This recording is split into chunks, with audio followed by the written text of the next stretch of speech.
नमस्कार दोस्तों, पेश है मेरी आज की कहानी। ये कहानी है जबकि एक बुज़ुर्ग आदमी स्टेशन पे ट्रेन की वेट कर रहे थे। अभी 10-15 मिनट थे ट्रेन के आने में। इतने में ही हाँफते हाँफते एक यंग कपल वहाँ पे पहुँचा और ज़ोर ज़ोर से बोला कि अरे टाइम पे पहुँच गए, आज तो लेट हो जाते। ये वो बात करते करते उस यंग लड़के ने पानी की एक बोतल ली और फिर देखा कहाँ बैठे हैं, और देखा ये बुज़ुर्ग का जो बेंच है वो खाली पड़ा है, उस पर एक बुज़ुर्ग जो है वो कुछ पढ़ रहे हैं। अब ये लड़का लड़की जो थे ये आके बुज़ुर्ग के पास बैठ गए। अब जो वो लड़का था उसने देखा कि बुज़ुर्ग कुछ पढ़ रहे हैं। अब यंगस्टर था, उसको थोड़ा अपना ज्ञान ज़रूर दिखाना था, तो बातों करते करते उसने वो बुज़ुर्ग भैया जो बाबा थे उनसे बोला कि आप क्या पढ़ रहे हैं? तो देखा कि रामायण पढ़ रहे हैं। तो अपनी बोलने लगा कि कहाँ आप इन पुरानी बातों में फंसे हुए हो बाबा जी, कहाँ से कहाँ पहुँच गई दुनिया। इंटरनेट खोलो, दुनिया भर की चीज़ें हैं, गूगल पे नाम डालो, क्या क्या चीज़ें पढ़ने के लिए मिलेंगी आपको, क्या क्या चीज़ें देखने को मिलेंगी। आप नेटफ्लिक्स देखो, आप प्राइम देखो, आप तरह तरह की चीज़ें, कहाँ रामायण के चक्कर में पड़े हो बाबा जी। वो बाबा जी ने उनको कुछ नहीं कहा, चुपचाप बस मुस्कुरा दिए। इतने में स्टेशन वो जो ट्रेन आई, बाबा जी पीछे के दरवाजे चढ़ गए और वो लड़का आगे के दरवाजे चढ़ गया।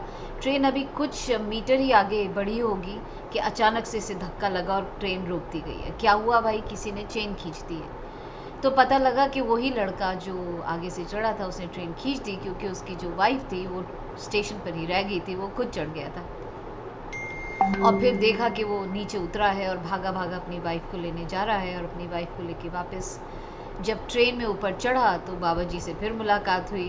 तो बाबा जी ने उसको बोला, बेटा जब तुम नीचे थे तो मुझे बहुत सारी बातें कह रहे थे कि मैं रामायण क्यों पढ़ता हूँ। अगर तुमने रामायण जैसे ग्रंथ पढ़े होते तो तुम्हें पता होता कि सही चीज़ें क्या हैं। रामायण में खुद राम भगवान जब वनवास के लिए जा रहे थे और जब रथ आया था उनको वन ले जाने के लिए, तो सबसे पहले उन्होंने अपनी सीता माता को जो था अंदर चढ़ाया था, फिर भाई को चढ़ाया था। जब वो ठीक ठाक बैठ गए थे उसके बाद राम भगवान उसमें बैठे थे कि भैया मेरा परिवार साथ आ गया और अब चलने के लिए तैयार है। और वैसे ही आगे जब उनको एक नदी पार करनी थी तो केवट जो था नदी पार करनी थी, तब जब नदी आई तब फिर राम भगवान ने पहले सीता माता को अंदर चढ़ाया। जब वो ठीक ठाक आराम से बैठ गई फिर उनका भाई चढ़ा और फिर गए। राम सखा तब नाव मंगाई, नाव सखा तब नाव मंगाई, प्रिय चढ़ाई चढ़े रघुराई। पहले अपनी वाइफ को चढ़ाया और उसके बाद वो खुद चढ़े। तो ये छोटे छोटे संस्कार जो तुम्हें हमारे ग्रंथ सिखा सकते हैं वो तुम्हें मॉडर्न चीज़ें इन मॉडर्न तरीके में सिखाएंगी। और अगर आप इन मॉडर्न चीज़ों को भी देखो तो अगर आप वापस नीचे जाएंगे तो यू विल सी कि उनके रूट्स भी हमारे ही ग्रंथों से निकलते हैं। तो दोस्तों कभी ये मत समझिए कि कोई इनफैक्ट हम बूढ़े लोगों को भी ये सोचते हैं कि ये बूढ़ा है, काम का नहीं है, बट एक्चुअली जितना ज़िंदगी का एक्सपीरियंस उनके पास है उतना शायद हमारे पास नहीं होगा। और अगर आप देखें कि पुरानी चीज़ों की, एंटीक चीज़ों की वैल्यू मॉडर्न चीज़ों से कहीं ज़्यादा होती है।